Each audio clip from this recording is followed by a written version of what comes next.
A e dini ku ndodhem? Në një prej vendbanimeve më të lashta të shqiptarve. Hora e Arbreshve, Piana dei Albanesi, në Sicili, vetëm 30 minuta nga Palermo. Gjithçka që shihni përmes kësaj kornize këtu, i takon njërit prej vendbanimeve më të mëdha të Arbreshve në Itali. Horës së Arbreshve.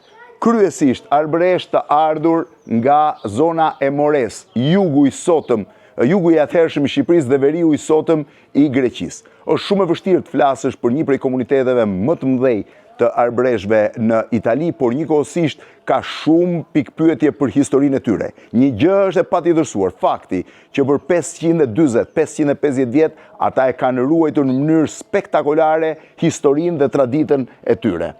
Kjo është pamja e Piana dei Albanesi. Në fakt, emri saj në momentet e para të mbritjes quhej Piana dei Greci për arsye të ritit greko-ortodoks fetar që ata kishin, por me një çudi të madhe. Arbreshët, natyrisht që kryejnë ritet ortodokse, por nuk varen nga Patrikana e Stambollit, por nga papati, nga Vatikani, që është një, po e quaj, çudi që ndodh me disa kisha, në fakt jo vetëm e to, pra një kish greko-ortodokse e ritit bizantin që varet nga Vatikani. Kjo është pamja e Pianës. Por si mbritën dhe çfarë dihet për këtë zonë të shqiptarëve. Tani do t'ju tregoj një prej gjërave më interesante që këtu gjeni, por kjo konsiderohet një mini pjacë. Supozohet që në momentet e para që arbreshët kanë mbritur këtu, eksaktësisht në këtë vend ka qenë një pjacë e vogël. Përndër sa janë vendosur 2 karrige me një saksi, disa saksi të vogla, korniza që shërben për të bërë fotografi, dhe të gjithë detajet e voglat vendosura në përmure, pra shihni që janë kryesisht vepra artistike. Është sa interesante janë këtu ku pjesët e vegjël të ekspresve janë përdorur si saksi lulesh apo tenxheret e dikurshme të aluminit që përdoreshin.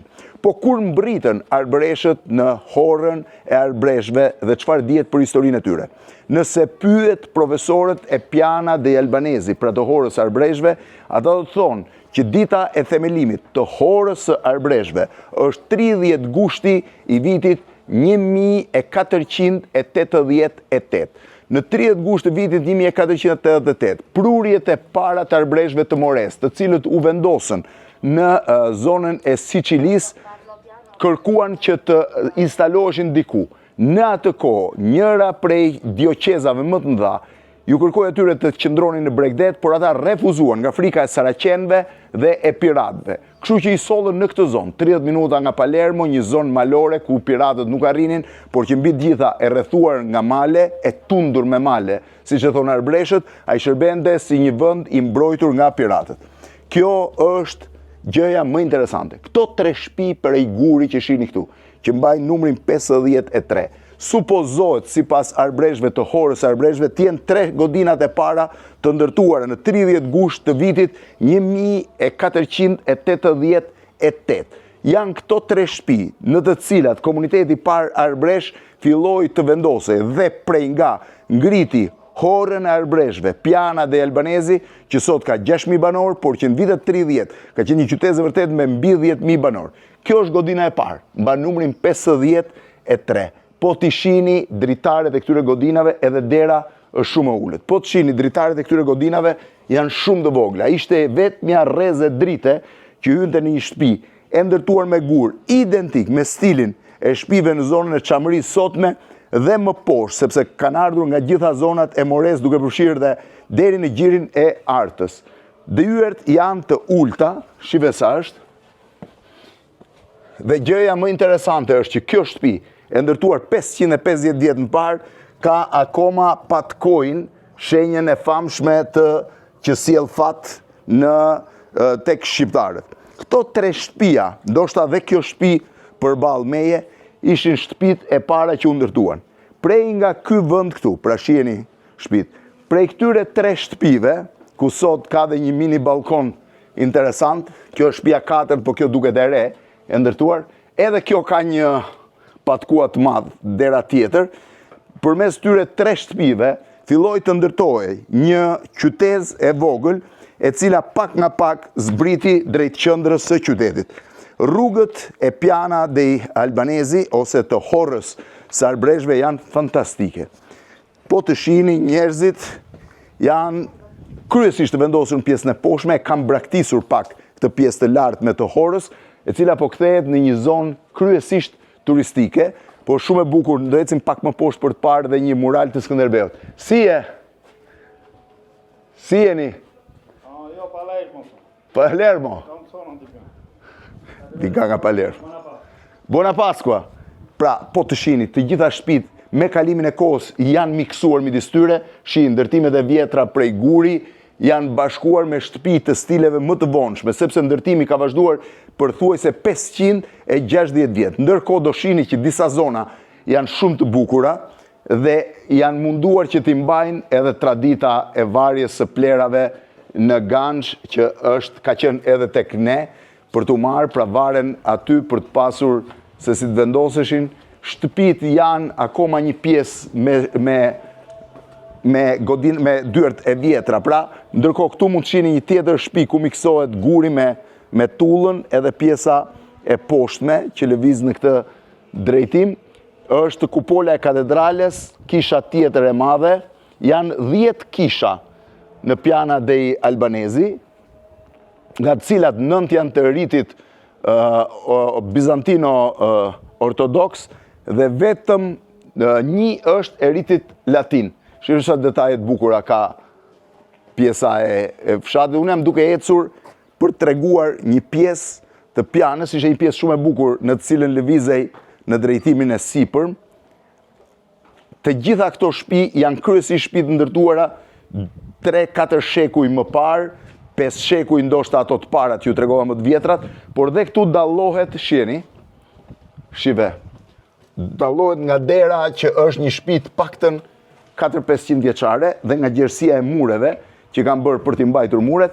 Kjo ishte një godinë po ashtu shumë e vjetër, ndoshta një prej godinave më të mëdha të ndërtuara në horën e shqiptarëve, me Ganxhën ku lidhej kali, që ishte shumë e bukur, dhe njëkohësisht me frëngjin nga mund të qellohej. Shihni frëngjin e huazuar tipike nga kullat shqiptare, sepse nuk kanë pasur, dhe sipër thotë Bottega Putilla La Zënfra Shtëpia, që është shumë interesante. Përballë duket muri tjetër, i cili është po ashtu një shtëpi e vjetër, po kjo pjesë tu ishte shumë e bukur, për ta treguar pak. Ajo nuk është, në këtë drejtim kanë bërë një kal, po duhet ecim pak më tutje, për të parë shtëpitë dhe rrugën që të çon mbi Piana dei Albanesi, shumë e bukur pjesa me gjëmbaçët, pra me fiqet e detit, siç i kemi ne. Sërish kjo është godinë e vjetër, edhe kjo në kënd është godinë e vjetër, tani janë duke rënë edhe këmbanat e kishës sepse mbaroi pjesa e ceremonisë. Kjo është pjesa më e bukur. Unë do doja ta mbyllja në fakt tek monumenti Skënderbeut për ta parë, por gjithsesi t'ju tregoj këtë pjesë. Këtu është pjesa jashtme e fshatit, në të cilin kanë vendosur të shkruajtura disa nga fjalët arbëreshe. Po të shkosh këtu thonë bashkë të sheshi, kemi na, haj dhit që, ejani e vëreni, ejani gjindë, ejani thonë, po se ku mund të shkosh, nuk e kuptoj dot, mjafton të gjithesh në për këtë zonë, dhe je në një farë mënyre në mes të fiqve të detit, këtu që nga për të bërë fotografi e bukur, shumë e bukur, shihni çfarë zone është, dhe rreth e rrotull mund të dallosh muret e shtëpive të vjetra dhe gjelin që e kanë të vendosur në murin përballë, edhe malet që rrethojnë horën e shqiptarëve. Sa e bukur është e gjithë zona. Dhe doja ta mbyllja në fakt, do zbres poshtë ju tregoj një imazh shumë interesant të Skënderbeut, sa ta bëjmë një fotografi këtu, se vështirë se gjen një vend më të bukur për të bërë fotografi se sa ky. Jam në horën e Arbreshve, përballë shpamja, ndërkohë po vijoj në drejtim të muraleve që janë shumë bukura, të cilat tregojnë, edhe kjo është shtëpi e vjetër thash, nga shtëpitë më të vjetra, po të vini re, janë pothuajse pa dritare. Sërish një shtëpi e vjetër me gur të latuar në derë, është pjesa tjetër që ngjithesh prapë sipër, pra janë munduar të bëjnë disa piktura murale për ta kthyer në një muze të hapur. Ky konsiderohet në fakt muze i hapur me 8 murale me motive kryesisht arbëreshe të Horës, por edhe me motive të tjera. Kjo është pjesa tjetër. Tani nga këtu do t'ju çoj për të parë dhe për ta mbyllur, shif sa bukur e kam bërë. Shif sa interesante është kjo këtu me vazat e qelqit të pikturuara. Sheshi. Kanë shkruar sheshi me pjesën e shisheve, pra damigjanve të vjetër, edhe pjesa sipër shumë e bukur me trëndafilat, me gjithë, por nuk kam kohë, duhet ecim këtej për të shkuar tek muralet, 2 muralet e fundit, që janë shumë të bukura. Njëra është arbëreshja me kostum dhe me, po them, tylin me cilin bulon kokën, një ritual shumë i vjetër e arbëreshve, por që e ka dhe Sicilia vetë, dhe me ngjyrat e kostumit tipik arbëresh. Këto janë ngjyrat e kostumit tipik arbëresh. Shifeni. Janë ngjyrat e kostumit arbëresh që ato i qëndisin me flori, aty është arbëreshja, edhe kjo rrugë këtu është spektakolare. Ta shohësh mënyrën se si lëvizet nëpër këtë rrugë, kështu është një mrekulli. Dhe e fundit, për më shirën çfarë mrekulli është rruga, mjafton të ecësh poshtë, dhe pjesa e fundit e pjesës së vjetër të Horës së arbëreshve është kjo këtu, që secili do t'i ngelet mendja, sepse unë s'kam pa gjë më të bukur. Është një mural i pikturuar nga një artist i famshëm palermitan me peshë ndërkombëtare, i cili ka një traditë, një zakon, i bën syt në këtë mënyrë. Shifeni.